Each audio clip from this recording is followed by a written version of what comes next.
Bugungi mavzuyimiz vaqt haqida. Vaqt nima? Vaqt bu hayot. Vaqt nima? Bu umr. Vaqt nima? Bu omonat. Vaqt nima? Siz bilan bizdan so'ramasdan kelib ketadigan narsa. Vaqt nima? Kun bilan tunni almashishlik. Vaqt nima? Alloh taoloning siz bilan bizga qo'ygan eng katta omonati va qiyomat kunida so'raladigan ulug' bir imtihonlardan. Alloh subhanahu va taolo vaqt. Bugungi mavzuyimiz vaqt haqida. Vaqt nima? Vaqt bu hayot. Vaqt nima? Bu umr. Vaqt nima? Bu omonat. Vaqt nima? Siz bilan bizdan so'ramasdan kelib ketadigan narsa. Vaqt nima? Kun bilan tunni almashishlik. Vaqt nima? Alloh taoloning siz bilan bizga qo'ygan eng katta omonati va qiyomat kunida so'raladigan ulug' bir imtihonlardan. Alloh subhanahu va taolo vaqt haqida, kun bilan tunni almashish haqida nima degan? Alloh taolo Qur'onda juda ko'p narsalarga qasam ichgan. Mana shu qasam ichgan narsalari buyukligiga, Alloh taolo shu ustiga qasam ichdimi, demak shu narsaning buyukligiga dalil bo'ladi. Alloh taolo shunday marhamat qiladi. Astagfirullah. Val-layli iza yaghsha wan-nahari iza tajalla. Borliqni o'z zulmati bilan o'rab kelayotgan kechaga qasam. Yorishib ko'ringan kunduzga qasam. Ya'ni kunga va tunga, vaqtga Alloh taolo qasam ichadi. Va huvallazi ja'ala al-layla wan-nahara khilfatan liman arada an yadhakkara aw arada shakura. U eslatma, ibrat olmoqchi bo'lgan yoki shukr qilmoqchi bo'lgan kishilar uchun kecha va kunduzni bir-birini o'rnini bosuvchi qilib qo'ygan zotdir. Val asr innal insana lafi khusr illa allazina amanu va amilus solihati va tawasaw bil haqqi va tawasaw bis sabr. Alloh taolo shunday deydi: asr vaqtiga qasamki, barcha inson ziyon baxtsizlikdadir. Faqat iymon keltirgan, yaxshi amal qilgan va bir-birlarini haqqa vasiyat qilgan kishilargina hamda sabr qilganlargina bu ziyondan omondir. Vaqt Alloh taoloning shunday bir ulug' ne'matlaridanki, buni ne'matligini esdan chiqarib qo'yamiz. Bugun inshaalloh mana shu vaqtning qadri haqida, vaqtning omonatligi haqida suhbat qilamiz. Aqlli odam, xushyor odam zamonini, vaqtini, umrini qadrini biladi. Nimaga kelganligini biladi, qayoqqa ketayotganligini biladi. Payg'ambarimiz sollallohu alayhi vasallam quyidagi sahih hadisda shunday marhamat qiladilar: La tazulu qadama abdin yawmal qiyamati hatta yus'alu an arba'a. Qiyomat kuni inson bolasi hisob-kitobga turar ekan, 4 ta narsa haqida so'raladi. Umri haqida, nimaga sarf qildi? Jismi haqida, nima bilan baloladi? Yoshligini nimaga sarf qildi? Hamda pulni qayerdan topdi, qayerga sarf qildi? Birinchi so'raladigan narsa umri. Umr omonat. Umr omonat. Alloh taoloning mulki siz bilan bizga ixtiyorimizdan tashqari berildi, ixtiyorimizdan tashqari qaytarib olinadi. Qiyomat kunida birinchi so'raladigan narsa bu umr bo'ldi. Ibn Mas'ud roziyallohu anhu aytadiki, men eng qattiq pushaymon qiladigan narsa shunday bir kunki, u kun tongi otib, kuni botdi, shu kunimda amalim ziyoda bo'lmadi. Eng qattiq afsus chekadigan kunim amallarim ziyoda bo'lmasdan o'tib ketgan kunim. Agar siz bilan biz ham o'zimizni kunimizni bir muhosaba qilib kechki paytda bir o'zimizga qaraydigan bo'lsak, ana Abu Bakr Siddiq roziyallohu anhu namozini o'qib yotar ekan, o'zini hisob-kitob qilar ekan. Falon ishni qildim, falon ishni qildim, falon ishni qilmadim, o'zini muhosaba qilar ekan. Agar siz bilan biz muhosaba qilsak, haftadagi 7 kunimizni necha kuni bir foydali o'tdi-yu, necha kuniga befoyda o'tdi. O'ylab ko'rishimiz kerak mana shunday narsani. Qiyomat kunida Alloh subhanahu va taolo kofirlardan dunyoda qancha turdinglar deb so'raydi. Mana o'zimizdan so'raylik. Alhamdulillah mu'minmiz, alhamdulillah dunyodamiz, hali ibodat imkoniyati bor. Mana shu yerda o'tirganimizni kattamiz 80 ga 90 ga kirdi deb, yoshimiz bir 10 ga kirdi deb turib qarasak, 80 ga kirgan odamdan qancha umr ko'rdingiz oqsoqol desangiz, bir kun, 2 kunga o'xshaydi deydi. Bu haq bu. Bu 50 ga kirgan ham shuna deydi, 30 ga kirgan ham shunaqa deydi. Alloh taolo qiyomat kunida kofirlardan dunyoda qancha turdinglar deydi. Qancha turdik? Aytinglarchi? Hech qancha yashamaganga o'xshab turaveradi. Vaholanki kimdir 50 yil, kimdir 70 yil yashab qo'ydi.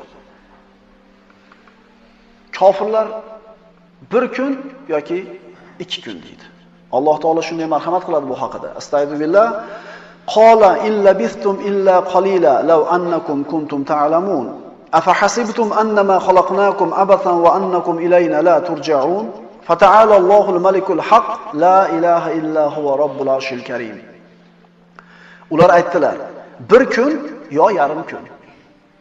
Sanab turguvchi farishtalardan so'ragan.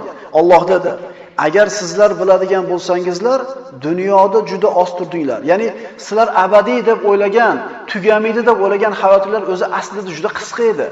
Haqiqatan umr shundaqa.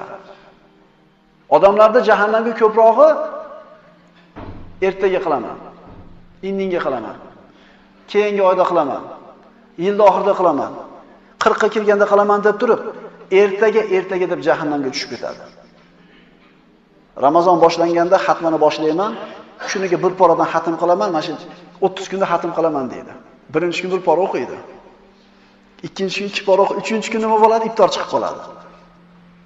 Ertaga qo'shib qo'yaman deydi. Qarabski 30 kun chiqib ketadi, aytadi.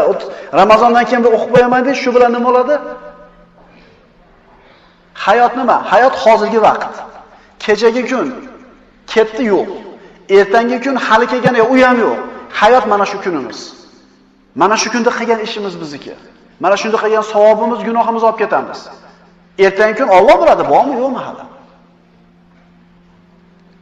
Yoki sizlarning gumoningizcha dedi Alloh, biz sizlarni behuda, ya'ni dunyoda sizlarga biron vazifa bermaydigan, oxiratda hisob-kitob qilmaydigan holda yaratdik-ku, sizlar bizning huzurimizga qaytarilmaysizlarmi? Shunada bo'ladinglarmi sizlar? Nimaga kelganlar bilmadinglarmi? Suhbatda boshda aytdik, eng qadrli narsa ham vaqt, eng qadrsiz narsa ham vaqt. Ha desa, yurdi bir aylanib kelamiz deydi. Maqsad yo'q, bir yurib keladi. Gaplashib o'tiramiz ke deydi. Hasan Basriy shunday deydi. Har kunni tongi otar ekan, shu kun o'zining holi bilan inson bolasiga aytadi: "Ey odam bolasi, men yangi maxluqman. Seni amalingga guvohman. Meni g'animat bilgin, chunki men qiyomat kunigacha qaytib kelmayman."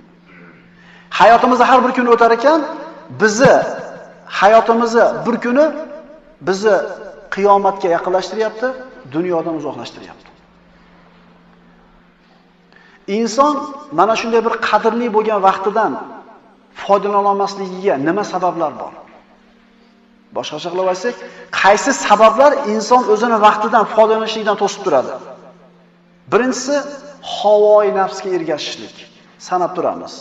Birinchisi havoi nafsga ergashishlik. Boya aytgandek Qur'on tilovat qilishga kelganda havosicha damavol deydi, ertaga deydi. Xo'p, ertaga deydi. Indinga deydi. Talaba ilmda nima to'sadi ilmdan? O'zi hozir kelding-ku deydi, o'qishdan deydi. Ozgina maqvol, damavol deydi. Kechki payt bo'lganda charchading, kallang qilanib qoldi. Ertaman namozdan keyin qilasan deydi. Qilma demaydi-da, monisi chataq. Agar qilma deganda havosi, yo'q men qilaman dedi, u qilasan deydi. Ishontiradi. Alloh taolo Qur'onda qayerda havoi nafsni zikr qilgan bo'lsa, uni yomonligini aytgan. Havoi nafs insonga dushman bo'ladi. Astagfiru billah, afaroayta man ittakhadha ilahahu hawahu va adallahu Allohu ala ilm. Ey Muhammad alayhisalom, havoi nafsini o'ziga iloh qilib olgan va Alloh uni bilgan holida yo'ldan ozdirib, quloq va ko'nglini muhrlab, ko'z oldiga parda tortib qo'ygan kimsani ko'rganmisiz? Alloh taolo aytayaptiki, inson havoi nafsini xudo qilib oladi o'ziga deyapti. Inson hur bo'lmaydi, ozod bo'lmaydi. Albatta qul bo'ladi. Albatta qul bo'ladi. Agar Robbisiga tezroq qul bo'lib olmasa, havoi nafsiga qul bo'ladi. Alloh taolo o'zini ulug' payg'ambarlaridan Davud alayhisalomga shunday aytadi. Ya Davud, inna ja'alnaka khalifatan fil ard, fahkum baynan nasi bil haqq wa la tattabi'il hawa fayudillaka an sabilillah. Innal ladina yadhilluna an sabilillahi lahum azabun shadidun bima nasu yawmal hisab. Allohning payg'ambari Davud alayhisalom Alloh tanlab olgan banda. U havosiga ergashib ketadigan odam emas. Allohning vahiysi bilan yurgan kishi. Shu kishiga Alloh aytadi: "Ey Davud, dar haqiqat biz seni yerda xalifa qildik. Bas sen nafs xohishiga ergashib ketmagin. Aks holda u seni Allohning yo'lidan ozdirur. Alloh yo'lidan ozadigan kimsalar uchun hisob-kitob kuni unutib qo'yganlar sababli azob bordir." Inson havoy nafsiga ergashsa, demak, yo'ldan adashadi.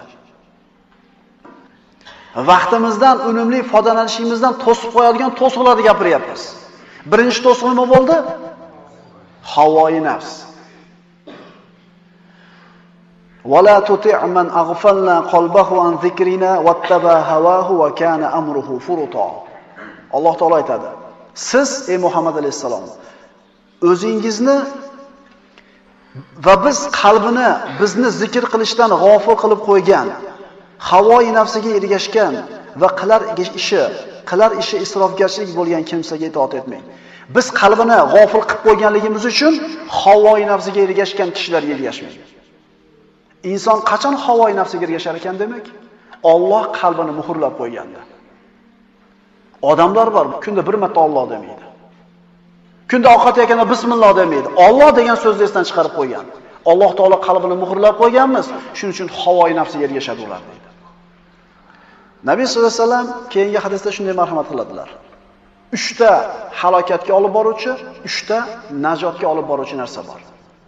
Halokatga olib boruvchi narsalar bu insonning havosi, baxilligi va o'zi bilan o'zi g'ururlanishligi. O'ziga o'zi baho berib qolishi. Najotga olib chiqadigan narsa ham 3 ta. Sirru e'londa, maxfiy oshkor ishlarda Allohdan qo'rqish, faqirlik va boylikda, iqtisodda bo'lish hamda g'azab va xursandchilikda adolatli bo'lishlik. Endi xohlaymizmi, xohlamaymizmi mana shu narsa. Najotga olib boradigan shu 3 ta, halokatga olib boradigan shu 3 ta narsa. Birodarlar, vaqt bu hayot. Vaqt bu umr. Bu hayotimizni, umrimizni bekarchilikdan o'tkazishlikdan ehtiyot bo'laylik. Insonni vaqtidan foydalanishlikdan to'sadigan birinchi sabab nima bo'ldi? Havoyi nafs. Ikkinchi sabab, ikkinchi to'siq. Bu orzu havaslar. Orzu havaslar. Inson men undoq qilaman, bundoq qilaman deb turib, haliga rejalarda bir 10 yilga burundan tuzib qo'y. Albatta bir inson bir Alloh bersa haloldan pul topib, uyimni to'g'ri qilaman, farzandlarimni tarbiyalayman, masjid quraman, bir yaxshi ishlarni qilaman deb orzu havas qilishligi yaxshi narsa. Lekin bu yaxshi narsa agar sizni ibodatdan, bugungi ibodatdan to'sib qo'yayotgan bo'lsa, bu yaxshi narsa emas. Siz bugungi ibodatni qilib qo'yib turib orzu havasni qiling. Chunki juda ko'p odamlar aytayapmiz, 30 ga kirganda o'qiyman, 40 ga kirganda o'qiyman deb turib ketib qolyapti. Hech kim kafillik bera olmaydi bir insonni 30 yoki 40 ga kirishligini. Inson orzu havaslarni rosa tuzar ekan, rejalarni to'satdan o'lim kelib qoladi-da, o'zini o'liklar orasida ko'rib qolgandan keyin dunyoga qaytishlikni xohlab qoladi. Har bitta kofir o'lar ekan, jon taslim qilgandan keyin qola robbirji'un la'alli a'malu solihan fima tarakt. Parvardigor, meni qaytaringlar orqaga. Tirikligimda qilmagan ishlardan birortasini qilib qolarman deb Allohga xitob qiladi. Hozir qani yoshligim qaytib qolsa, bir o'qir edim. Ha? Qani bir qaytib 10 yilga qaytib qolganimda zehnim ham boshqacha bo'lar edi. Vaqtim ham bemalol bo'lar edi. Hamma aytadi bu narsani. Shunisi zo'rda vaqt orqaga qaytmasligi. Agar orqaga qaytadigan bo'lsa, hamma biladi nima qilishdi endi. Lekin musibat nimada? Musibat shu vaqtda qaytmasligi esimizdan chiqib qoladi. Kalla innaha kalimatun huwa qailuha. Shoyat men qolgan umrimda yaxshi amal qilsam deb qolur. Yo'q. U aslo hayotga qaytarilmas.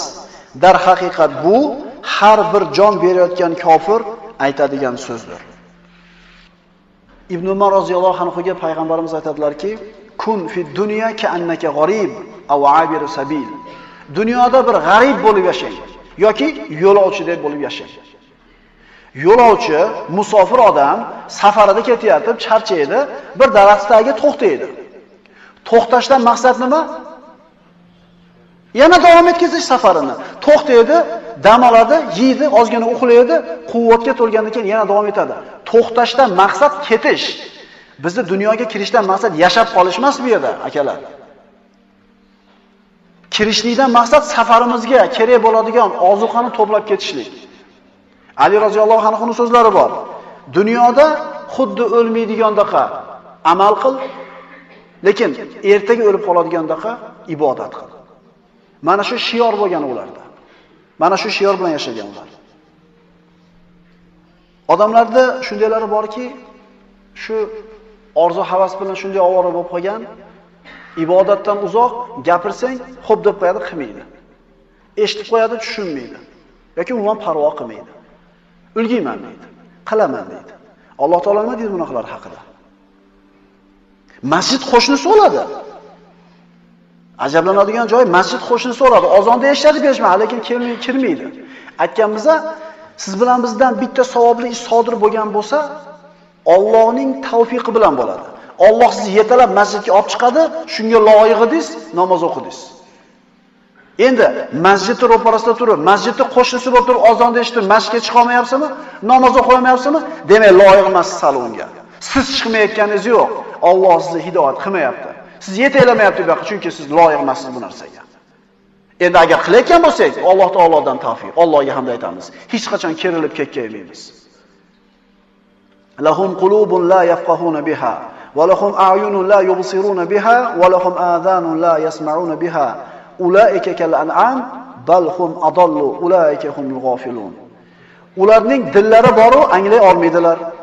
Ko'zlari boru ko'ra olmaydilar, quloqlari boru eshitmaydilar. Ular chorvalar kabidir. Yo'q, ular beaql, befahmlikda chorvalardan ham battardirlar. Ana o'shalar g'aflatda qolgan kimsalardir. Qarang, mana shu ishni qilib bitta qo'shnisi xor bo'lganligini ko'rdi. Nariga shariat qaytargan ishni qilib yana bitta qo'shnisi vayron bo'lganligini ko'rdi. Ko'rib turib, ko'rmagandek, eshitib turib, eshitmagandek, bilib turib, bilmagandek o'sha ishni qilaveradi-da. Alloh nima deyapti? Bular hayvonga o'xshaydi, balki hayvondan ham bettarroq deydi. Odam hayron qolasani ko'rdi bo'lmasa, palonchi qiluvdi, shu ishda vayron bo'ldi. Qilaveradi yana. Bu nimaning belgisi? Alloh qalbini muhrlab qo'yganligining belgisi. Nechta bo'ldi? Vaqtimizdan unumli foydalanishlikda to'sadigan to'siqlar. Birinchisi havoi nafs, ikkinchisi orzu havas. Uchinchisi bekorchilik. Bo'sh vaqtni ko'pligi. Hozir qarab tursang, o'zi aytadigan bir ish ham yo'q soatli. Hamma shashilayotgan. Qarasangiz, ulgurmayotgan, kech qolayotgan yoki boshqa bo'layotgan. O'zi bo'sh vaqt. Forig'lik. Bu ham ne'mat o'zi.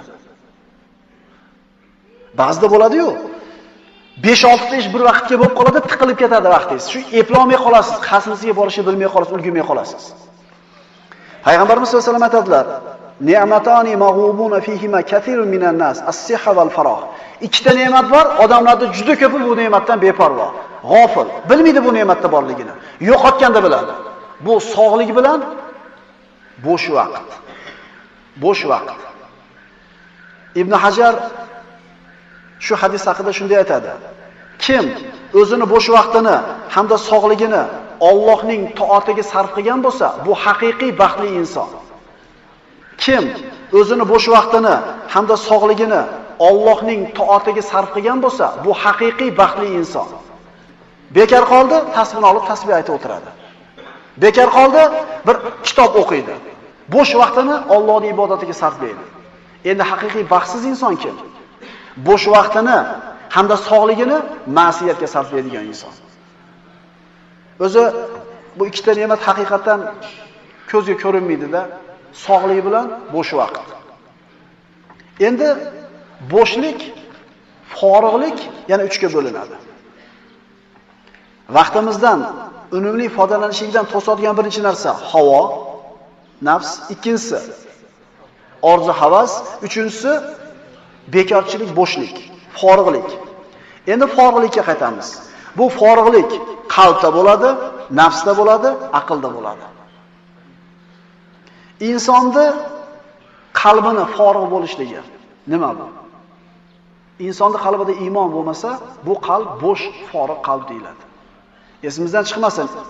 Qalb yo iymonni idishi bo'ladi, to'ldir, yoki fitnalar to'planadigan bir xolta bo'ladi. Qalb yo iymonni idishi yoki fitnalar to'planadigan bir idish bo'ladi. Ikkalasidan bittasi yo iymon bo'ladi, yo fitna bo'ladi. Uchinchisi bo'lmaydi. Payg'ambarimiz sollallohu alayhi vasallam aytadilar, mashhur hadis. Ala va inna fil jasadi mudgha, idza saluhat saluhal jasadu kulluhu. Insonning jasadida bir parcha go'sht bor, agar u tuzalsa, butun jasad tuzaladi. Agar u buzilsa, butun jasad buziladi. Bu nima? Qalb. Qalb insonning jasadini bir mamlakat, davlatga o'xshatsak, qalb podshoh. Qalb tuzalsa, oyoq qo'l tuzaladi. Bir odam gunoh ma'siyatdan tiyila olmayaptimi oyoq qo'li? Bilingki, qalbi tuzalgan hal bu odam. Ibn Taymiya shunday deydi. Bechora dunyoning qullari, bechora dunyo ahllari dunyoga kirishdi-yu, chiqib ketishdi. Dunyodagi eng shirin narsani totmasdan chiqib ketishdi. Dunyodagi eng shirin narsa nima edi? Shayx deb so'rasa, ular javob beryaptiki, u kishi javob beryaptiki, bu Alloh taoloning zikri va yolg'iz qolib Allohga iltijo qilib munojat qilishlik. Inson dunyoga kelib Allohning zikrida bo'lmabdimi? Allohga iltijo qilib munojat qilmabdimi? Dunyodagi eng shirin, eng lazzatli narsadan mahrum bo'ldi. Alloh taoloning zikri va yolg'iz qolib Allohga iltijo qilib munojat qilishlik. Qalb. Mana aytdik, iymonni idishi bo'ladi dedik. Endi iymon ko'payib turadi, hammamiz bilamiz, ozayib turadi. Toat ibodatda doim bo'lishi bilan iymon kuchayib, ziyoda bo'ladi. Gunoh, ma'siyatni ko'p qilishligi bilan iymon susayib, ozayadi. Ibn Mas'ud roziyallohu anhu shunday deydi. O'zingni qalbingni 3 ta joydan qidir. Qur'on tilovatidan, ilm, zikr majlisidan hamda Alloh va o'zing o'rtasidagi munojat vaqtida ista. Boshqacharoq qilib aytsak, seni qalbing yo Allohning zikrida, ilmda, yoki Qur'on tilovatida, yoki Allohga duo iltijo qiladigan munojatda emas ekanmi, seni qalbing o'lik deydi. Tushunarli bo'ldimi? Insonning qalbini tirikligi mana shu 3 ta narsa bilan bo'ladi. Qur'on tilovati, zikr, ilm majlisi hamda Allohga duo qilib iltijo munojat qilishlik. Mana shu narsasi bo'lmagan odamni qalbi o'lik deb aytilyapti. Endi odamlar mana shu narsani qilmasdan tirik yuribdimi? Bularda oyoq qo'li ishlab, tiriklarda ichida yurib, yeb, ichib gapirgani bilan bular o'lik deyiladi. Payg'ambarimiz sollallohu alayhi vasallam aytganlar, Robbisini zikr qiladigan kishi bilan Robbisini zikr qilmaydigan kishining misoli tirik bilan o'likka o'xshaydi. Qalb kasal bo'ladi, lekin egasi bilmaydi buni. Qalb o'ladi, lekin egasi bilmaydi buni. Albatta bu jismoniy kasalliklar qalbga yo'liqsa, u biladi, yuragi sanchib qoladi, yuragi nima deymiz, o'ynab beradi. Xullas, bunaqani sezadi, jismoniy kasal. Yugurib boradi, tabibga borib, shifo so'raydi, dorini beradi, yaxshi bo'lib qoladi. Lekin qalbda bu kasallarni-chi sezadimi, sezmaydimi? Qalbimizni tuzatishga nima qilishimiz kerak? Sufyon Savriydan bir odam kelib, meni qalbim kasal bo'lib qoldi, menga bir dori tayin qilib bersangiz deganida quyidagi so'zni aytdi. Diqqat qilinglar, 2 marta qaytarib o'qib beraman. Sufyon Savriy bu qalbim kasal deb kelgan odamga shunday dedi. Ixlos tomirini oling, ustiga sabr barglaridan tashlang. Unga tavozi sharbatini qo'ying. Bularda hammasini taqvo idishiga joylab, qilingan gunohlardan bo'lgan mahzunlik o'tini yaqing. Uni rozgo'lik qo'li bilan olib, istig'for idishiga qo'ying-da, xudojo'lik bilan iste'mol qiling. Qaytarish kerak ekanmi bir marta? Ixlos tomirini oling. Ustiga sabr barglaridan tashlang. Tavozu sharbatidan quying. Bularda hammasini taqvo idishiga joylab, qilingan gunohlardan bo'lgan mahzunlik o'tini yaqing. So'ngra uni rostgo'ylik qo'li bilan olib, istig'for ichiga qo'yib, xudojo'yligi bilan iste'mol qiling. Aptekada bormi bular? Attorlarda bormi bu dorilar? Qayerda bor bu dorilar? Bu haligi shu aytilgan narsalar bormi? Qayerda bor bu narsalar? Qayerda bor? Ilm majlisida bor. Masjidda bor, madrasada bor. Allohning zikri bo'ladigan majlisda bor. Bu inson qalbini kasal bo'lganiga bilib kelib gapiryapti. Ha bunaqa kasal emas, qalbi o'lgan qancha odamlar bor yuribdi. Otasini so'yishi ham ta'sir qilmaydi, odamlarga la'nat aytishligi ham shunday xijolat qilmaydi, haromda qo'rqmay yuradi, qalb o'lib bo'lgan. Payg'ambarimiz aytib turibdi, Robbisini eslaydigan, eslamaydigan odam misoli tirik bilan u o'lik, bilmaydi o'likligini faqat.